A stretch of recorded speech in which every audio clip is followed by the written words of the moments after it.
সুখে থাকা আর শান্তিতে থাকা দুটো আলাদা বিষয়। এখন আমি আপনাদেরকে সাইকোলজির ব্যাপারে কিছু বলবো, খুবই আকর্ষণীয় কিছু বিষয়। আর এই তথ্যগুলো আমাদেরকে কোরআনের বাণী বুঝতে আরও বেশি সহায়তা করবে। আর আমার আলোচনার পুরোটাই নিয়ে, আর এই বাণীটি আছে সূরা নাজমের মধ্যে, ও আল্লাইসা লিল ইনসানি ইল্লা মা সাআ, এবং মানুষ তাই পায় যা সে করে। এখন আপনারা আমার সাথে থাকার চেষ্টা করুন। সর্বপ্রথম আর সবচেয়ে ছোট যা মানুষ সন্ধান করে, বিশেষ করে তরুণ প্রজন্ম যা চায়, আমি জানি শ্রোতাদের মধ্যে মনে মনে তরুণ লোক আছেন, কিন্তু আমি এখানে যারা বয়সে তরুণ তাদের বলছি।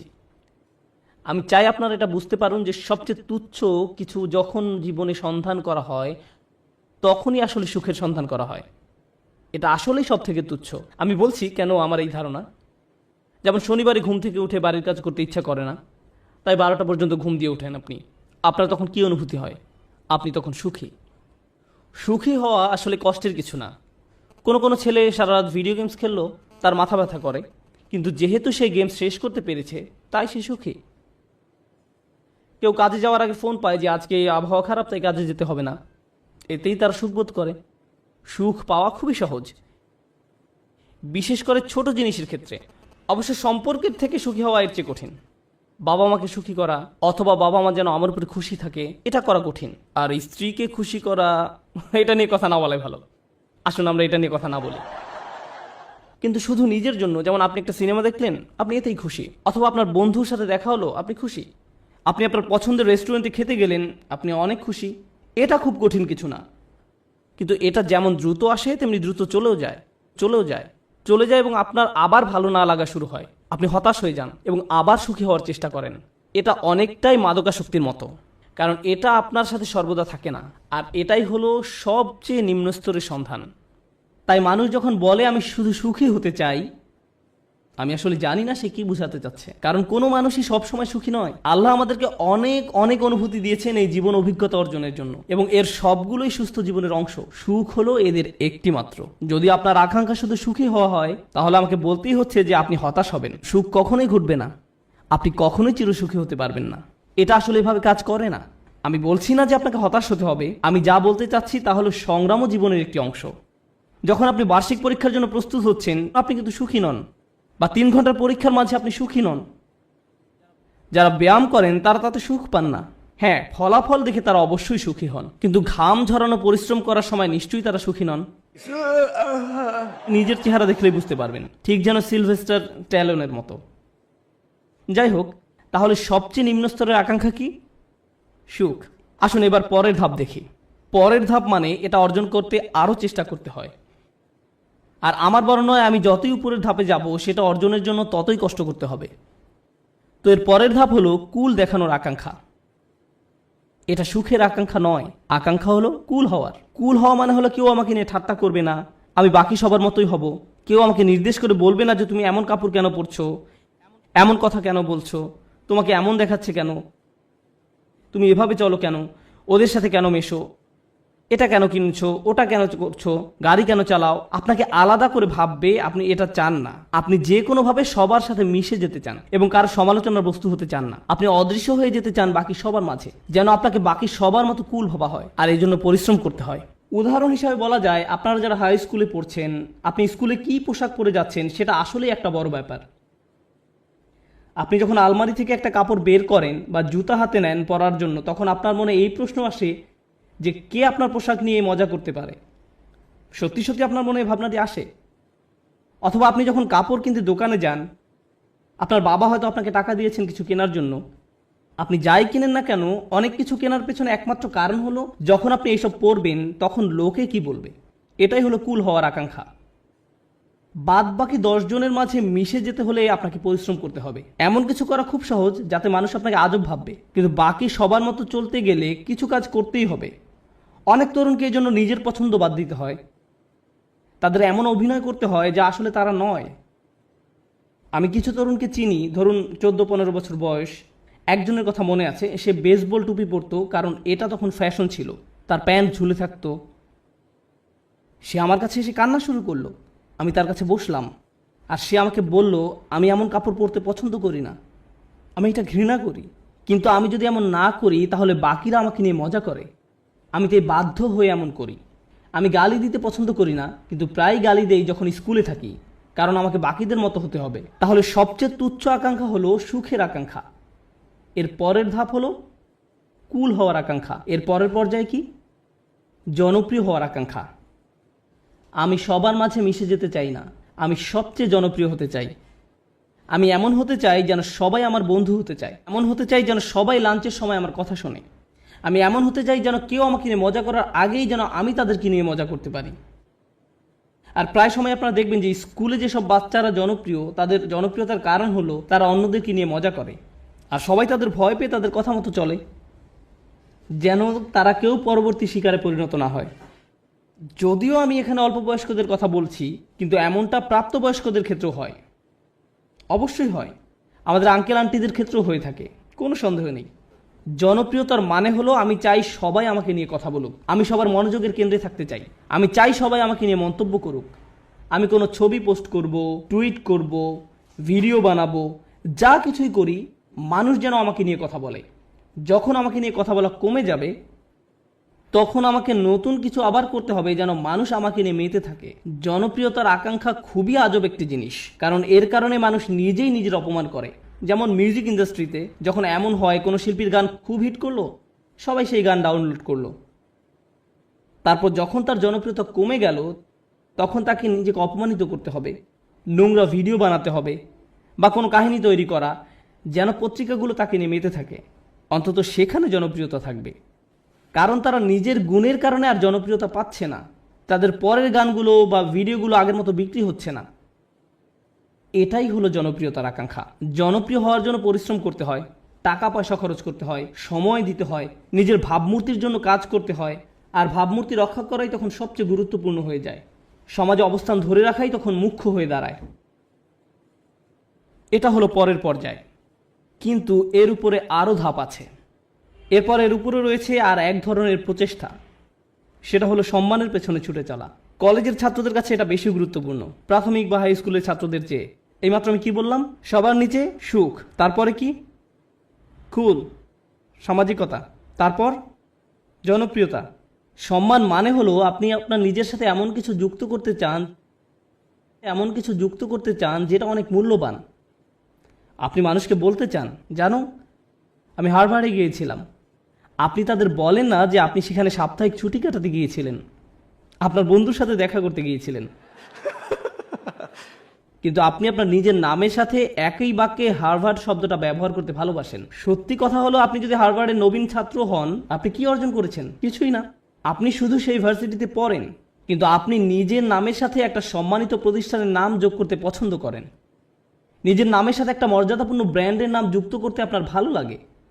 আপনার নির্দিষ্ট ব্র্যান্ডের পোশাক পরতে ভালো লাগে, এবং যদি ব্র্যান্ডের লেবেল দেখা না যায়, আপনি অন্য মানুষের সাথে এমনভাবে কথা বলেন যেন তারা বাধ্য হয়ে প্রশ্ন করে আপনি এটা কোথা থেকে কিনেছেন। আপনি যেন বলতে পারেন যে এটা আরমানি ব্র্যান্ড বা এটা কিছু একটা, কারণ আপনি চান নিজের নামের সাথে সেই ব্র্যান্ডের নাম যুক্ত করতে। নতুন কোনো ব্র্যান্ডের গাড়ি বাজারে আসলে কোন গাড়ি আপনি চালাচ্ছেন, কোন ধরনের পোশাক আপনি পরছেন, কোন ধরনের মানুষের সাথে আপনি মিশছেন, সেলফি এজন্য তোলে না যেন আপনি তাদের মনে রাখতে পারেন, আপনি এজন্য সেলফি তোলেন যেন ছবিটা পোস্ট করতে পারেন, যেন অন্য মানুষ আপনাকে বেশি গুরুত্বপূর্ণ ভাবে, কারণ আপনি সেই বিশেষ ব্যক্তির পাশে দাঁড়িয়ে আছেন। এটা সম্মানের একটা ব্যাপার হয়ে দাঁড়ায়।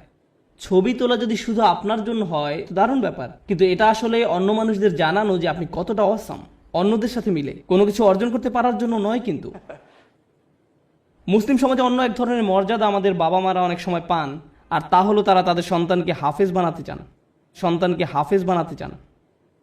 এবং ডাক্তার। আর যদি হয় হাফেজ ডাক্তার, তাহলে তো কথাই নেই, তারা দিন ও দুনিয়া দুটোই পেয়ে গেছে। রব্বানা আতিনা ফিদ দুনিয়া হাসানা ওয়া ফিল আখিরাতি হাসানা, কাজ এখানেই হয়ে গেছে। কিন্তু তারা মানুষকে বলতে পছন্দ করে যে জানো সে একজন হাফেজ। কিন্তু দুর্ভাগ্যবশত এর জন্য আপনি আপনার সন্তানকে কোরআনে হাফেজ বানাননি, কিন্তু এমনটাই ঘটে থাকে। আমরা এখন কোন পর্যায়ে আছি? সম্মান। এটা অনেক বড় ব্যাপার হবে যখন আপনি আপনার প্রথম চাকরিটা পাবেন, হয়তো মাইক্রোসফট বা অন্য কোথাও, কে জানে। ধরেন আপনি বড় কোথাও চাকরি পেলেন, হয়তো গুগলে। তারা আপনাকে আপনার ব্যাজ দিবে, যেটা আপনি মসজিদেও পরে আসেন। যেন কেউ প্রশ্ন করে যে তুমি কি অনেক বেশি গুগল ব্যবহার করো, যে তারা তোমাকে একটা বিশেষ ব্যাচ দিয়েছে, আর আপনি তখন বলার সুযোগ পান না না আমার সেখানে চাকরি হয়েছে। আপনি মানুষকে জানাতে চান যে আপনি কি অর্জন করেছেন। তাফাখুরুম বাইনাকুম, কোরআনে এটাকে এভাবেই বলা হয়েছে, অন্যদের দেখানোর ইচ্ছা যে আপনার কি মর্যাদা আছে। যাই হোক, আমি আবার একদম নিচ থেকে শুরু করতে চাই। প্রথমে কি ছিল? সুখ। দ্বিতীয়, সামাজিকতা। কুল। তৃতীয়, জনপ্রিয়তা। চতুর্থ, সম্মান। তার উপরে টাকার পিছনে ছুটে চলা। কিছু মানুষ আছে যারা সুখকে পাত্তা দেয় না, তারা সামাজিকতার কথা ভাবে না, তারা জনপ্রিয়তা চায় না, এমনকি সম্মানও নয়। একটা জিনিসকেই তারা গুরুত্ব দেয়, আর সেটা হলো টাকা। তারা জানে কিভাবে অনেক টাকা উপার্জন করতে হয়।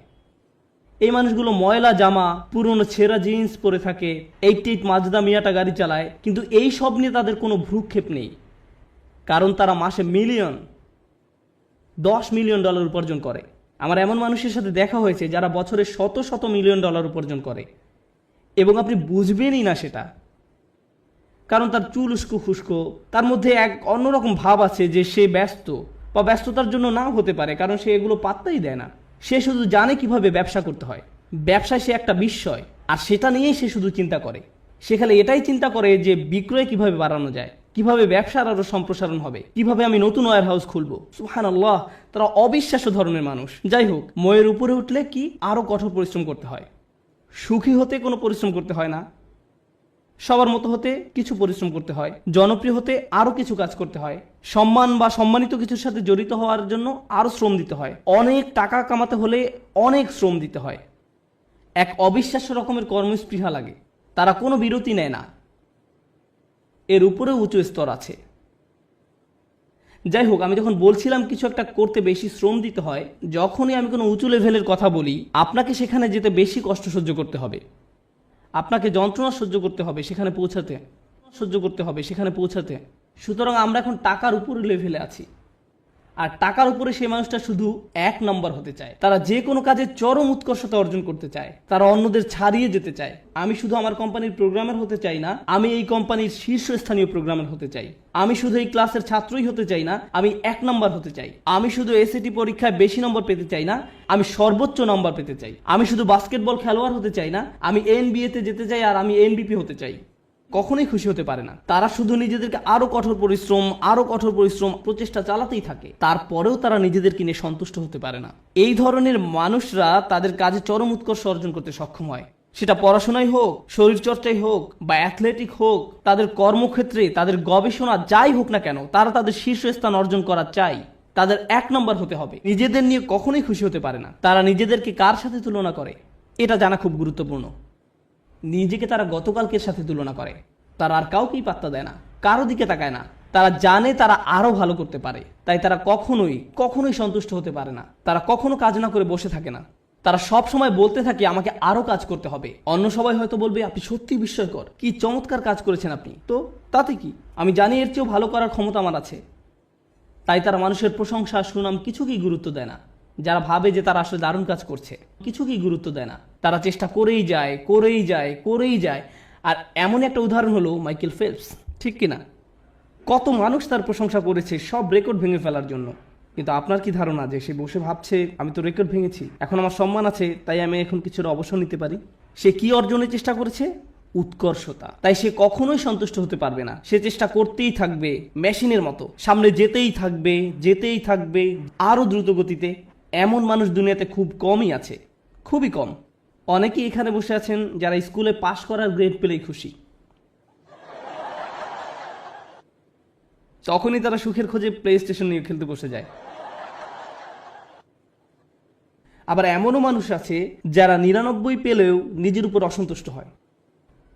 কিভাবে আমি এই ভুলটা করলাম?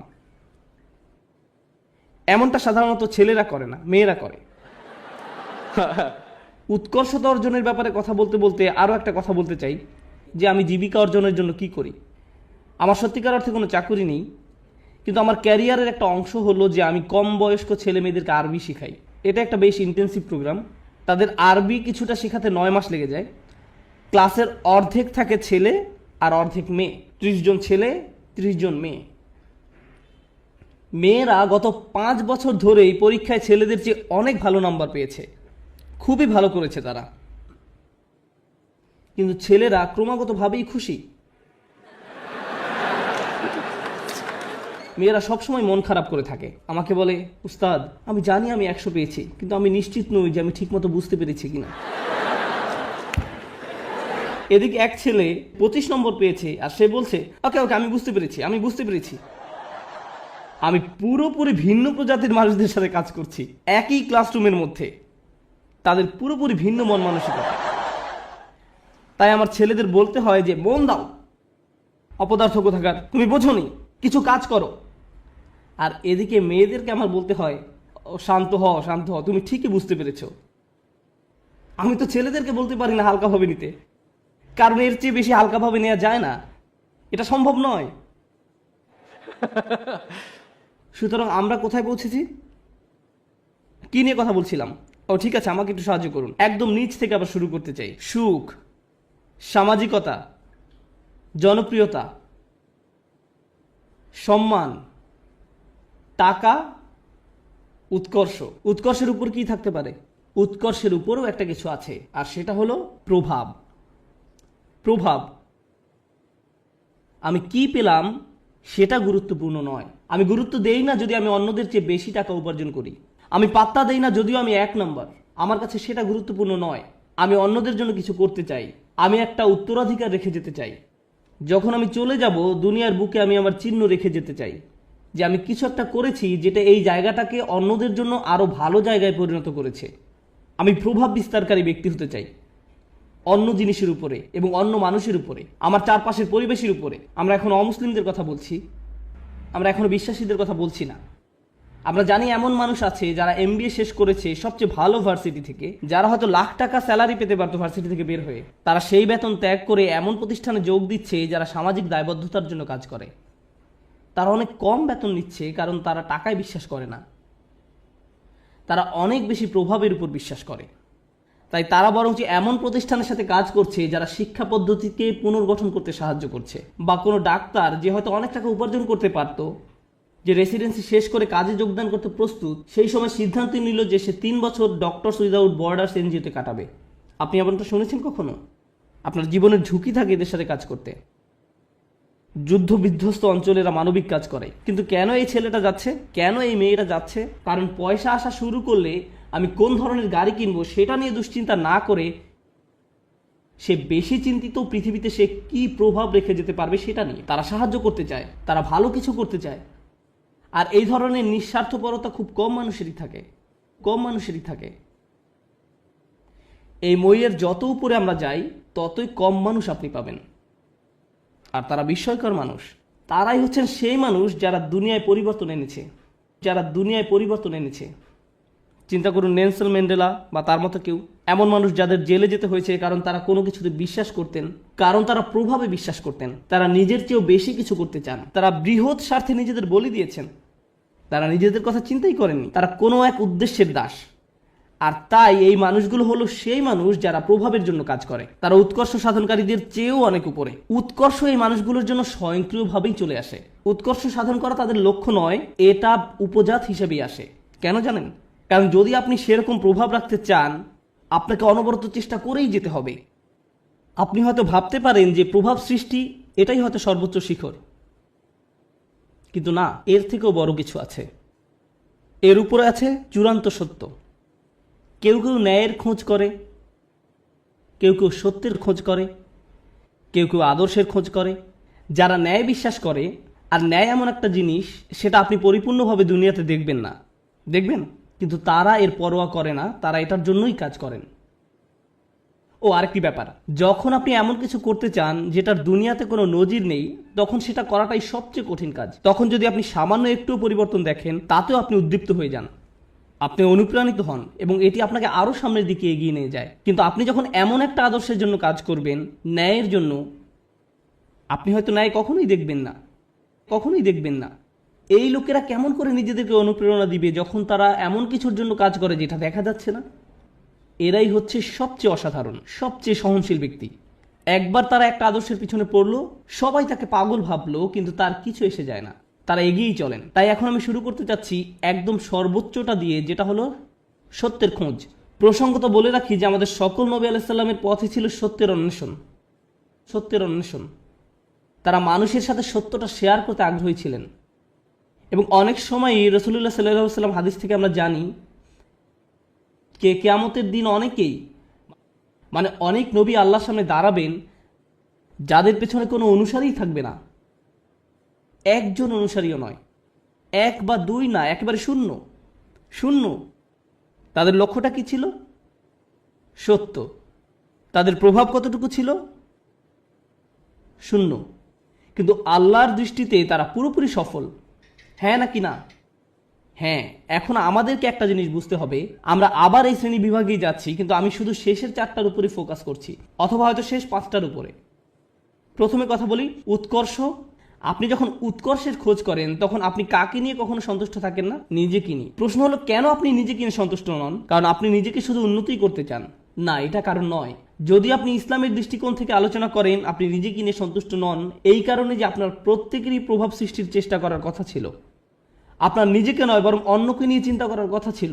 আর এই কারণে আপনি নিজেকে নিয়ে সন্তুষ্ট হতেন না। আপনি যা ভাবছেন আল্লাহ আসলে আপনার উপর তার থেকেও বেশি দায়িত্ব দিয়েছেন। আমি চাই যে আপনারা দুটো জিনিস নিয়ে চিন্তা করুন। এটা কোরআনের একটি অন্যতম শক্তিশালী বক্তব্য। যেহেতু এটা পরিষ্কারভাবে অনুবাদ করা হয়নি, তাই অনেক সমস্যা সৃষ্টি করে। লা ইউকাল্লিফুল্লাহু নাফসান ইল্লা উসআহা। আল্লাহ কোনো ব্যক্তির উপরই বোঝা দেন না। এখন যেই অংশটা আসছে সেটা হচ্ছে দুর্বল অনুবাদ, তাদের সাধ্যের অতিরিক্ত। আল্লাহ আপনার উপর সেই বোঝা চাপাবেন না যা আপনি বহন করতে পারবেন না। এই অনুবাদের জন্য আরবিটা হওয়া দরকার ছিল লা ইউকাল্লিফুল্লাহু নাফসান ইল্লা বিউসইহা। তাদের সাধ্য পর্যন্ত বোঝাতে সেখানে একটা বা থাকার কথা ছিল, কিন্তু শব্দটা হচ্ছে ইল্লা উসআহা, অর্থাৎ কাল্লাফাল্লাহু উসআনা। অর্থটি এখন পুরোই পরিবর্তিত হয়ে গেছে। প্রচলিত অনুবাদটা একদম ন্যূনতম অর্থ প্রকাশ করে, কিন্তু আপনি জানেন এই আয়াতের সত্যিকার অর্থ কি? আপনার মাঝে যে সম্ভাবনা আছে তার অতিরিক্ত কোনো কিছুর বোঝা আল্লাহ আপনাকে দেননি। ভেবে দেখুন আমি কি বলছি। আল্লাহ আপনাকে এমন কিছু বোঝা দেননি যেটা আপনার মাঝে যেই সম্ভাবনা আছে তার অতিরিক্ত। আপনার মাঝে কি আরো উন্নতি করার সম্ভাবনা আছে? হ্যাঁ। আপনি কি আরো বেশি করতে পারতেন? হ্যাঁ। এবং যেটা করতে পারেন কিন্তু করেননি, আল্লাহ আপনাকে সেটার জন্য জিজ্ঞাসাবাদ করবেন। শুধু একদম ন্যূনতম দায়িত্বটুকু নয়, বরং সর্বোচ্চটুকু। আল্লাহ চান যে আপনি নিজেকে উন্নত করতে থাকুন এবং দেখান যে আপনি আসলে কতটুকু নেয়ার জন্য তৈরি ছিলেন। এটাই হচ্ছে এখানে প্রচেষ্টার ধারণা। আমরা সুখের অন্বেষণ অস্থির নই, বরং ওটা এর সাথে বোনাস হিসাবে আল্লাহ দেবেন। আমরা অন্যের কাছে কুল বা পরিপাটি হিসাবে পরিচিত হতে চাই না। কেউ একজন একটা বোকার মতো কাজ করেছে এবং আপনি ওই নির্বোধের মতোই কাজ করতে চাচ্ছেন। আমরা কারো কাছে জনপ্রিয় হতেও আগ্রহী নই। কেন জানেন? কারণ সবার যাদের জীবনের উদ্দেশ্য সম্পর্কে কোনো ধারণা নেই, আপনি তাদের মাঝে জনপ্রিয় হতে চান মানে হচ্ছে আপনি তাদের মাঝে সবচাইতে বোকা।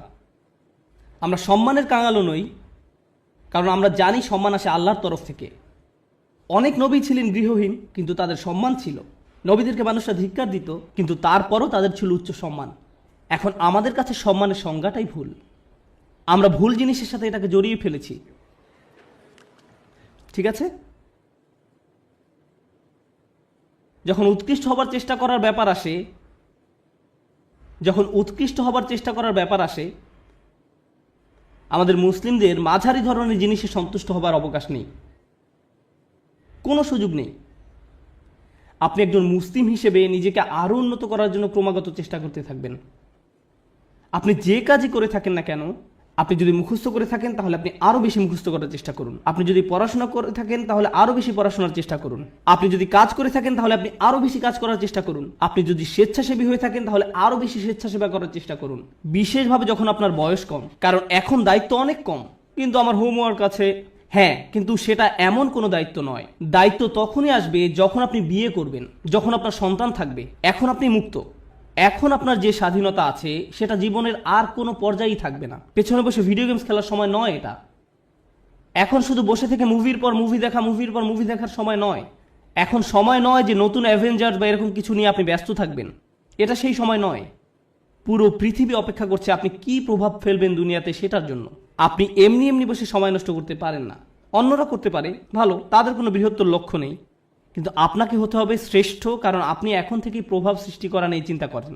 দর্শকদের মাঝে বসে থাকা প্রত্যেক তরুণ ছেলে এবং মেয়ের চিন্তা করা উচিত, আল্লাহ আমাকে কি দিয়েছেন, আমাকে আল্লাহ কোন গুণটি দিয়েছেন, এবং এই গুণটি দিয়ে আমি দুনিয়াতে কি পরিবর্তন আনতে পারি, এই গুণ দিয়ে আমি কি করব। আর আপনি যখন এটা নিয়ে চিন্তা করবেন তখন আপনি সত্যিকারভাবে বুঝতে পারবেন আপনি কিসের জন্য কাজ করছেন। আপনি কাজ করছেন আল্লাহর সাথে দেখা হবার স্বপ্ন নিয়ে, এবং সেটাই হচ্ছে আমাদের আসল সত্য। আপনি আল্লাহকে এটা দেখাতে চান যে আপনি আপনার সামর্থ্যের মধ্যে যা আছে তার সবটুকু করেছেন। সবচেয়ে ভালো ঘুমের অভ্যাস আপনার থাকা উচিত, সবচেয়ে ভালো খাবার, সবচেয়ে ভালো ব্যায়াম করার অভ্যাস আপনার থাকা উচিত, আপনার হওয়া উচিত সবচেয়ে ভালো ইবাদতকারী, আপনার হওয়া উচিত সবচেয়ে পড়াশোনায় উন্নত। আপনার জীবনে আপনি যা যা করে থাকেন প্রত্যেকটি কাজে আপনার উৎকর্ষ অর্জনের চেষ্টায় রত হতে হবে। আপনার বাজে জাঙ্ক খাবার খাওয়ার অভ্যাস ত্যাগ করা উচিত। আপনি এমন কেউ হবেন না যারা অযথা ঘুরে ফিরে আড্ডা দিয়ে সময় নষ্ট করে। আপনি অবশ্যই অবসর কাটাবেন, কিন্তু এমনকি যখন আপনি খেলবেন তখনও সবচেয়ে ভালো খেলুন। স্কুলের বা কলেজের অন্য ছেলেরা যখন তাকে দেখবে তারা বলবে আমি এর মতো হতে চাই। তার সবকিছু অসাধারণ, তার সবকিছুতেই সে চ্যাম্পিয়ন। আপনাদের তেমন লোক হওয়া উচিত। উম্মার এরকম লোক দরকার, শ্রেষ্ঠ লোক, এবং এ ধরনের লোকেরাই প্রভাব সৃষ্টি করতে পারে। আরেকটি ব্যাপার কি জানেন, আমাদের বাবা মায়েরা খুবই দুঃখজনক, কারণ তাদেরকে কখনো এটা শেখানো হয়নি, তারা কখনো এই যে সিঁড়িটা এর সাথে পরিচিত হননি। তাদের কাছে সর্বোচ্চ শিখর মানে হচ্ছে সম্মান, আর এর উপরে গেলে টাকা পয়সা। তাই আপনাদেরকে নিয়ে তাদের একমাত্র চিন্তা হচ্ছে সম্মান আর অর্থ। একটা চাকরি খোঁজো যেন তুমি সম্মান পেতে পারো। আর আমরা বলতে পারি আমাদের ছেলে একটা চাকরি করে, সে ডাক্তার, সে এটা, সে ওটা, আর হয়তো আমাদের এক সময় অনেক টাকাও হবে আর আমরা সেটা মানুষকে দেখাতে পারবো। শেষ, এটাই তাদের একমাত্র চিন্তা। আর তারা সবসময় জিজ্ঞাসা করে তুমি কোথায় কাজ করবে, কেমন করে তুমি আরো টাকা রোজগার করবে, কখন আমরা বাড়ি কিনবো। সবকিছুই শেষ হয় সম্মান এবং অর্থতে গিয়ে। কিন্তু জীবনে এর উপরেও কিছু আছে। অর্থের উপরে কি? টাকা পয়সা, উৎকর্ষ। কে আপনাকে উৎকর্ষ বা শ্রেষ্ঠত্ব অর্জনের দিকে ধাবিত করবে? আমরা শুধু অর্থ এবং সম্মান নিয়ে চিন্তা করতে করতে জীবন শেষ করে ফেলি। মুসলিমদের মাঝে কত ছেলে মেয়ে ডাক্তার হয়েছে, আমি সবসময় তাদের উদাহরণটাই দিই, কারণ এদেরকেই সবচেয়ে বেশি হতাশ দেখি আমি। তারা ডাক্তার হয়েছে শুধুমাত্র এই কারণে যে তাদের মা বলেছে কিংবা বাবা বলেছে। আমি কখনোই আমার কোনো সমস্যা হলেও এরকম ডাক্তারের কাছে যেতে আগ্রহী নই। আমি বরং এমন কারো কাছে যাব যে ডাক্তার হয়েছে কারণ তারা মানবতার সেবা করতে চায়, তারা তাদেরকে নিয়ে চিন্তা করে, তারা দুর্নীতিগ্রস্ত ইন্স্যুরেন্স কোম্পানি থেকে পরবর্তী টাকা আসার অপেক্ষা করে না, তারা আসলে মানবতা নিয়ে চিন্তিত। আমি এ ধরনের ডাক্তারের সাথে সম্পর্ক রাখতে, নিজে এবং বাচ্চাদেরকে নিয়ে যেতে আগ্রহী। প্রভাব সৃষ্টিকারী ব্যক্তি। এখন এই ব্যাপারে আমার শেষ কথা, লাইসা লিল ইনসানি ইল্লা মা সা। মানুষের কিছুই থাকবে না শুধুমাত্র তারা যে চেষ্টা করেছে তা ছাড়া। আবার শুরু করি। সুখের সন্ধান, কুল, সামাজিক বা পরিবারটি হওয়ার বাসনা, জনপ্রিয় হবার আকাঙ্ক্ষা, সম্মান পাবার আকাঙ্ক্ষা, অর্থপ্রাপ্তির আকাঙ্ক্ষা, উৎকর্ষ লাভের আকাঙ্ক্ষা, প্রভাব সৃষ্টিকারী হবার ইচ্ছা এবং সত্য পাবার প্রচেষ্টা। জানেন আল্লাহর কাছে সবচেয়ে মূল্যবান কোনটি?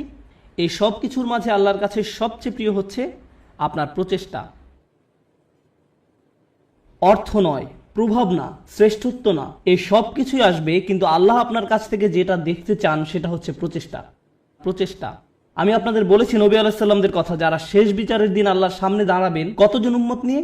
0। কিন্তু তারপরেও আল্লাহ তাদেরকে জান্নাতের সর্বোচ্চ আসনে আসীন করবেন, কারণ আল্লাহ সম্মান জানাবেন তাদের প্রত্যয়কে, তাদের প্রচেষ্টাকে, তাদের চারিত্রিক দৃঢ়তাকে। তারা কঠিন সময়ে পড়েছিলেন এবং তারা সেটা মোকাবেলা করেছেন। যদি আপনি নূহ আলাইহিস সালামের প্রতি বছরের একটা প্রোগ্রেস রিপোর্ট দেখতে চান, চলুন একটা গ্রোথ চার্ট বানিয়ে দেখি কতজন মানুষ মুসলিম হয়েছে প্রতি বছর, যেমনটা করা হয় প্রতি বছর প্রতিবেদনে।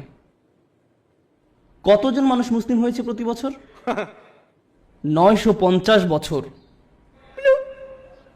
চার্ট নিশ্চয়ই ঊর্ধ্বমুখী ছিল না, বরং সেটা ছিল অপরিবর্তনশীল, এমনকি কখনো কখনো হয়তো নিম্নমুখীও ছিল। কেউ হয়তো ইসলামের খুব কাছাকাছি এসেছে, আবার দূরে সরে গেছে। এর মানে কোনো প্রভাব তৈরিই হয়নি। আমরা নূহ আলাইহিস সালামের কোন জিনিসটাতে এত সম্মান করি? ক্রমাগত প্রচেষ্টা। আমাদেরকে হতে হবে ক্রমাগত প্রচেষ্টারত এবং প্রত্যয়ী মানুষ। আল্লাহর সামনে দাঁড়ানোর মতো কিছুই থাকবে না যদি আমাদের এই প্রচেষ্টাটুকু না থাকে। তরুণরা দয়া করে মনোযোগ দিয়ে শুনেন আমি কি বলছি। একটু চিন্তা করো, তোমার জীবনের সার্থকতা কোথায়? যদি তোমার জীবন মানে হয় শুধু একটা ভিডিও গেম থেকে অন্য ভিডিও গেম, যদি তোমার জীবন মানে হয় শুধু টিভি শো এর একটা পর্ব থেকে অন্য পর্ব, তুমি কিসের জন্য চেষ্টা করছো?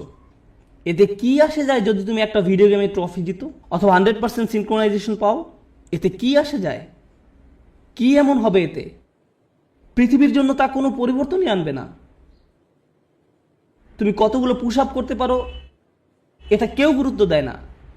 তোমাকে এর চেয়ে বেশি কিছু চিন্তা করতে হবে, এর চেয়ে বড় উচ্চ মর্যাদাশীল কিছু চিন্তা করতে হবে, এবং যখন তুমি সেটা করা শুরু করবে আল্লাহ তোমাকে সুখ দিবেন।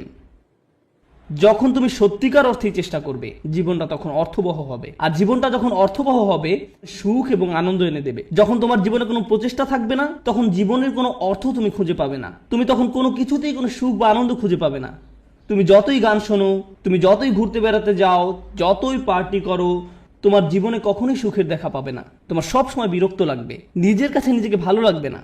গুরুত্বপূর্ণ হচ্ছে প্রত্যয়, যেটা তোমাকে উপলব্ধি করতে হবে। তোমাদের তরুণ প্রজন্মকে হতে হবে অসম্ভব, অসম্ভব এবং অসম্ভব প্রত্যয়ী। আল্লাহ বলছেন ওয়ান্না সায়াহু সাওফা ইউরা। আমার খুবই পছন্দের একটি আয়াত, এবং আমি এই আয়াতটি দিয়েই শেষ করতে চাই। এবং তার প্রচেষ্টা বা প্রত্যয় খুব শীঘ্রই দেখা যাবে। তার চেষ্টা খুব শীঘ্রই কি দেখা যাবে। এ প্রসঙ্গে আমি বলতে চাই, তুমি যখন কাউকে তোমার রিজিউম দেখাও, আমি অমুক স্কুল থেকে গ্র্যাজুয়েট হয়েছি, আমি অমুক অমুক জায়গায় কাজ করেছি, অমুক অমুক প্রজেক্টে কাজ করেছি, তখন তুমি তোমার রিজিউমে লেখো তোমার রেজাল্ট নাকি তোমার প্রচেষ্টা। তুমি তোমার প্রচেষ্টার কথা লিখো না, তুমি লিখো তোমার রেজাল্টের কথা। তুমি লেখো না যে তুমি আসলেই অনেক কঠোর পরিশ্রম করেছো ফাইনাল সেমিস্টারে এবং পরীক্ষাটা দিতে গিয়ে অর্ধমিত হয়ে গিয়েছিলে। এগুলো তুমি তোমার সিভিতে লেখো না। তুমি লেখো তুমি অমুক অমুক প্রজেক্টে কাজ করেছো, কিন্তু এটা লেখো না যে তোমাকে অনেক অনেক কষ্ট করতে হয়েছে। তাই নয় কি? শুধু তাই নয়, কিছু কিছু সময় তুমি অনেক অনেক চেষ্টা করো, কিন্তু তুমি পাশ করতে পারো না। অথবা এরকম যে তুমি অসম্ভব রকমের চেষ্টা করেছো একটা প্রজেক্টের জন্য, কিন্তু সেটা সফলভাবে শেষ করতে পারোনি। অথবা তুমি তোমার আশানুরূপ গ্রেড পাওনি, যেটা তোমার পাওয়া উচিত ছিল। আমরা মানুষেরা মানুষকে কিসের ভিত্তিতে বিচার করি? আমরা মানুষকে বিচার করি রেজাল্ট দিয়ে। আমার এতে কিছু যায় আসে না যে তুমি কতটা চেষ্টা করেছো, তুমি আমাকে ফলাফল এনে দিতে পারোনি। আমার এতে কিছুই আসে যায় না যে তুমি কতটা চেষ্টা করেছো, তুমি পাশ করতে পারোনি, গ্রাজুয়েট হতে পারোনি। বুঝতে পেরেছো ব্যাপারটা? কিন্তু আল্লাহ তোমার বিচার তোমার রেজাল্ট দিয়ে করবেন না। আল্লাহ তোমার বিচার করবেন কিসের ভিত্তিতে? প্রচেষ্টা। আল্লাহ বলছেন এবং তার প্রচেষ্টা, তার অধ্যবসায়গুলো খুব শীঘ্রই দেখা যাবে। এটা একটা অসাধারণ ব্যাপার, কেননা পৃথিবীর বুকে কোনো মানুষই আমার প্রচেষ্টা দেখবে না, কোনো মানুষই আমার প্রচেষ্টা দেখবে না।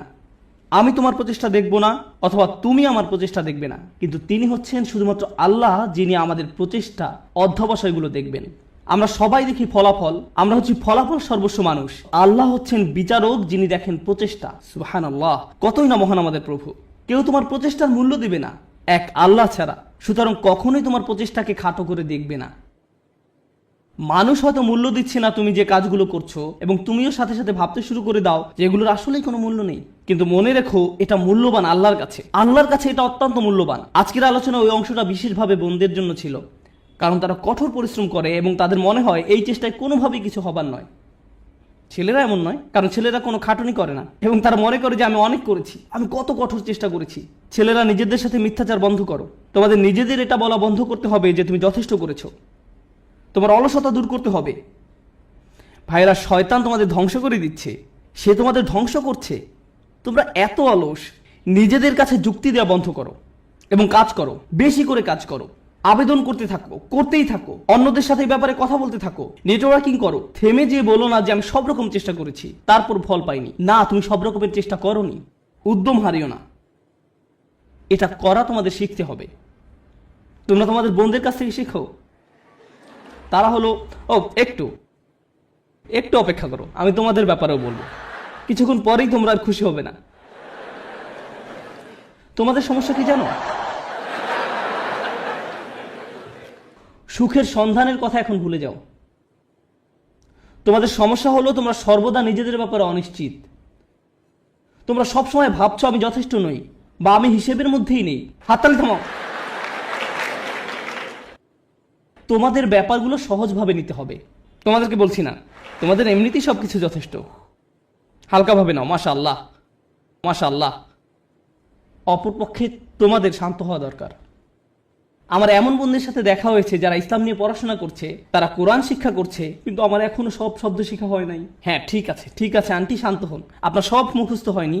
আল্লাহ আপনাদের ফলাফলে আগ্রহী নয়। তিনি কিসের প্রতি আগ্রহী?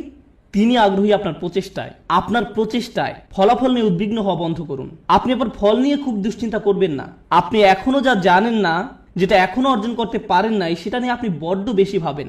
অর্জন নিয়ে চিন্তা করা বন্ধ করুন এবং আন্তরিক, অকৃত্রিম, সর্বোচ্চ যতখানি সম্ভব চেষ্টা করে যায়। আমি বলছি এমনটা করলে আল্লাহর কাছ থেকে ফলাফল আসবেই, কিন্তু সেটা তার সময়সূচি অনুযায়ী আসবে, আপনার নয়। দুইজন মানুষ একদম একই পরিমাণে চেষ্টা করবে, কোনো একজন দেখা যাবে তার চেষ্টার ফলাফল নগদে পেয়ে যাবে এবং কাউকে বছরের পর বছর অপেক্ষা করতে হবে সমানভাবে ফল পাওয়ার জন্য। এটা আল্লাহর হাতে। এজন্য আপনি বলতে পারেন না সে তো অনেক সুফল পেয়ে গেল আর আমি কিছুই পেলাম না, আমরা তো একই রকমের চেষ্টা করলাম। এটা ঠিক না, না না না, এটা পুরোপুরি অন্যায্য। কারণ সেই হিসেব আল্লাহর কাছে ন্যস্ত এবং আল্লাহ শুধু এটাই দেখতে চেয়েছেন যে আপনি কতটা চেষ্টা করেন। ধরুন দুজন মানুষ একদম একই পরীক্ষা দিল, আমার ক্লাসে এমনটা ঘটেছিল, তারা একদম একই পরীক্ষা দেয়। একজন অনেক বেশি পরিশ্রম করে, সে দিন রাত সারাক্ষণ পড়াশোনা করে। এই প্রোগ্রামে আসার আগে সে আমার বন্ধু ছিল, আমরা দুজন বন্ধু ছিলাম। আমি এখন তার শিক্ষক এবং আমি তাকে বলছি যে চলো ঘুরতে যাই। না, আমাকে পড়তে হবে। আমি তোমার শিক্ষক? না না, আমাকে পড়তে হবে, পরীক্ষা আছে। আমি তোমার পরীক্ষা সহজ করে নিব, আমি তোমাকে অতিরিক্ত ক্রেডিট দিব।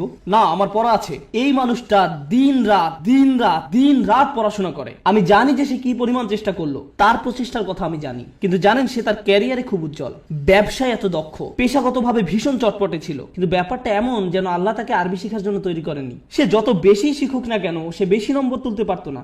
কোন মতো পাশ করতো, কোনো মতেই পাশ করতো প্রতিবারই। আর তার পাশের ছেলেটাই অতিরিক্ত প্রতিভাবান, আমার দেখা সবচেয়ে অলস এক মানুষ। সে ক্লাসে সারাক্ষণ ঘুমাতো, কিন্তু সে প্রত্যেকবারই 99 বা 100 পেত। এতে আমার খুবই রাগ হতো। আমি সেই ছেলেকে শূন্য পেতে দেখতে চাইতাম।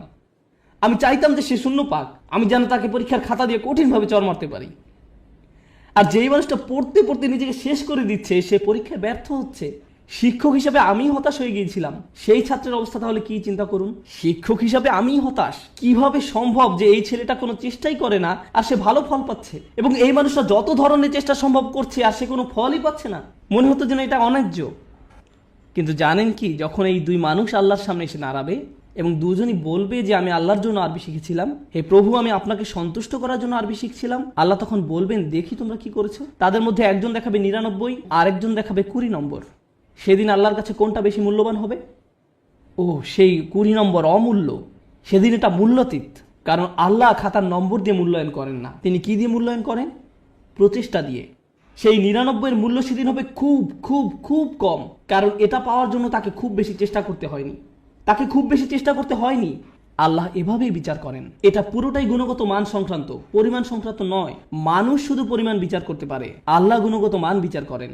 আপনি এখন যা করছেন তার মান বিচার করুন, আপনার যাপিত জীবনের মান নির্ণয় করুন, আপনি যেই দিনটা পার করলেন তার মান, সকালে কি ধরনের নাস্তা আপনি খেয়েছেন, আপনি কার সাথে কথা বলেছেন, আপনি কিভাবে সময় ব্যয় করেছেন, আপনি কি করেছেন, আপনার দিনের মান কেমন ছিল, সেটা আগে ঠিক করুন। এবং ইনশাআল্লাহ তাআলা তবে এই উম্মতের ভবিষ্যৎ খুব উজ্জ্বল। কারণ আপনি একবার যদি পরম সত্যের ব্যাপারে চিন্তা করা শুরু করেন এবং আপনি প্রভাব নিয়ে চিন্তা করা শুরু করেন, তবে এই ঘর থেকে নতুন চিন্তা ভাবনা আসা শুরু করবে, সৃজনশীলতা আসা শুরু করবে, নিত্য নতুন প্রজেক্ট আসা শুরু করবে, যেটা ক্রমান্বয়ে দুনিয়াকে বদলে দিতে পারে, সেটা দুনিয়াকে প্রভাবিত করতে পারে যেমনটা আর কখনো করেনি।